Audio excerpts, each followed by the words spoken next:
ရပါတယ်လေမောင်မပြေ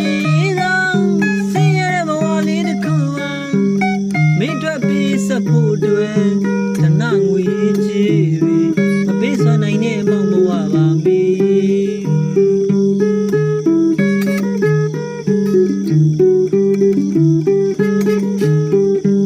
မိမရသူကမိအကြောင်းကိုတွေးဆွေးရပါတယ်